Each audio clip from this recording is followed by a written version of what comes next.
Bir sen eksiktin Halil Paşa. Ia pun sangat kesal dan berkata, Halil Pasha sialan.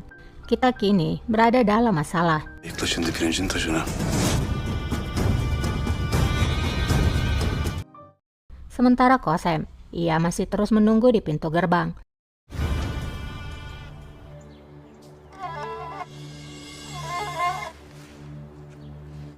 Lalu Menekşe keluar dan berkata bahwa Halime Sultan setuju berbicara dengannya. Menekşe pun lalu mempersilahkan Qasem untuk masuk, namun tidak dengan Melek. Ia disuruh menunggu di sana. Buyurun. Sen dur Melek.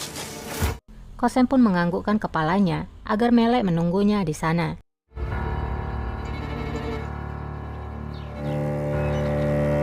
Bulbul datang dan bertanya, Sultana, kamu memanggilku. Aku harap tidak ada sesuatu yang buruk terjadi. Safiye pun menjawab, Bulbul, putraku Iskandar masih hidup. Bulbul pun menjawab, Sultana, apakah kamu serius? Apakah kamu yakin? Apakah pangeran masih hidup? Safiye pun mengangguk.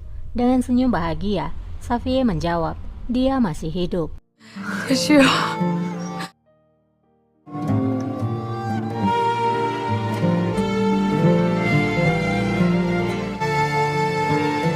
Iskandar nampak masih di dalam kapal. Saat ia akan masuk ke dalam kapal, ia pun melihat ke belakang. Apakah Iskandar akan benar-benar pergi dan meninggalkan ibu kota? Di lain sisi, Hechan sedang bersama pangeran. Hechan akan memberikan makan pada pangeran Qasim. Qasim lalu berkata, aku tidak mau makan. Hechan pun berkata, jika kamu tidak mau makan, maka bagaimana kamu bisa bertumbuh? Dan karena itu kamu tidak akan bisa pergi berperang. Murad pun berkata, perang apa Hechan? Kami bahkan tidak bisa meninggalkan ruangan ini. Tapi aku akan membuat mereka membayar akan hal ini. Ketika waktunya tiba, semua orang akan berlutut di hadapanku.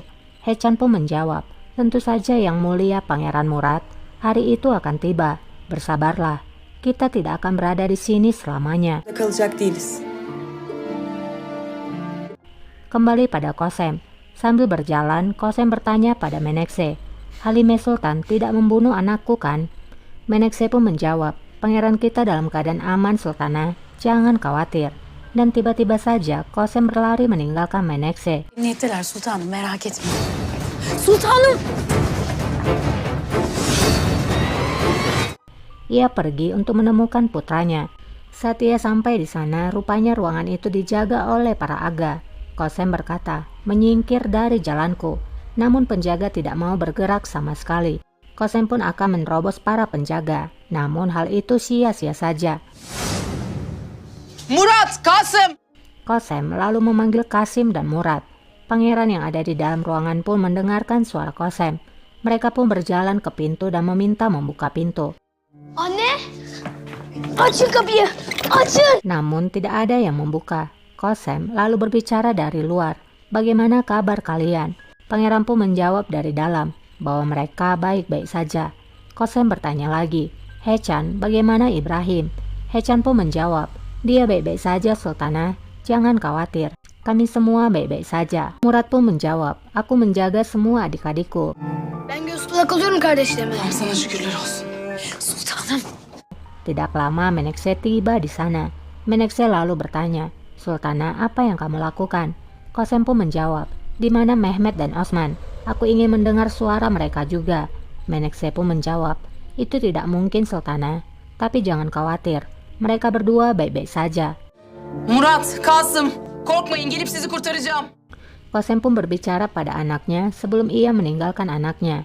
Murad, Qasim, aku akan datang dan menyelamatkan kalian. Murad pun berkata pada adiknya bahwa ibunya telah pergi. Qasim pun menangis dan berkata, aku ingin ibuku. Annemiz. Murad pun menenangkan adiknya. Jangan khawatir Qasim, kita akan bertemu dia lagi. Kavuşacağız anne. Kembali pada Qasem, ia pun tiba di hadapan Halime. Halime lalu berbicara, akhirnya kamu datang dengan kakimu sendiri Qasem.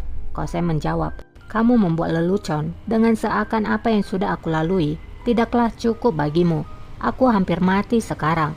Aku yakin kamulah yang melakukannya. Dilruba pun berkata, jadi kamu menutupi kesalahanmu dengan menuduh kami. Qasem pun menjawab, apa maksudmu? Halimah pun berkata, jangan membantahnya Qasem. Kami tahu kamu membantu untuk membuat Pangeran Osman melarikan diri.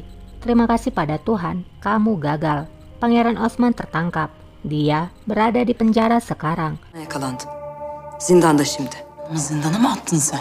Qasem pun menjawab, kamu menempatkan Osmanku dalam penjara. Halimah pun berkata, kamu harusnya berterima kasih Qasem.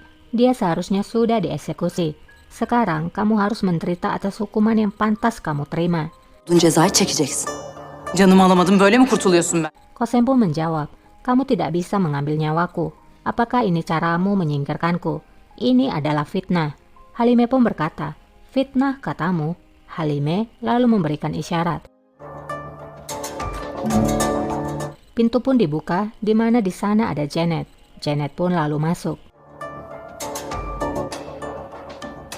Qasem menatap Janet dengan penuh kebingungan. Dilruba lalu berkata, bicaralah Janet, siapa yang memberikan perintah untuk membantu Pangeran Osman melarikan diri? Sultanım ben. Korkma Cennet. Halimah pun berkata, jangan takut Janet, tidak seorang pun bisa melukaimu sekarang. Janet pun akhirnya berbicara, maafkan aku, Qasem Sultanlah yang memberikan perintah. Pangeran lainnya akan dibawa pergi dengan baik. Kösem Sultan'ın emriyle kaçın. Hatta diğer şehzadeler kaçın. Mendengar pengakuan Janet, Qasem pun berkata, apa yang kamu bicarakan? Cennet sen ne saçmalıyorsun? Ağlar. Halimah pun memanggil Aga, lalu memerintahkan agar membawa Qasem Sultan ke penjara menara. Dia harus menanggung hukuman yang pantas dia terima.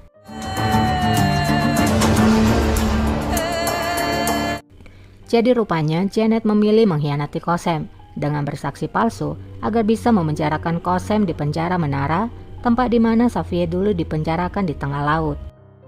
Di lain sisi, Safiyah berkata pada Bulbul, Bulbul, berikan kabar pada semua mata-mata kita, gambarkan tentang wajah Iskandar, dan beritahukan mereka untuk mencari Iskandar di penginapan atau di sekitar ibu kota, maksudku di segala tempat. Bulbul menjawab, baiklah Sultana. Safiyah berkata lagi, jika saja aku bisa bertemu putraku. Bulbul pun berkata lagi, ini adalah keajaiban karena kamu bertemu dengan putramu setelah semua masalah, tapi kamu melakukannya. Aku harap itu akan terjadi lagi. Tuhan bersama kita. Öyle olacak inşallah. Bizim yanımızda. Safiyah pun menjawab, aku harap demikian.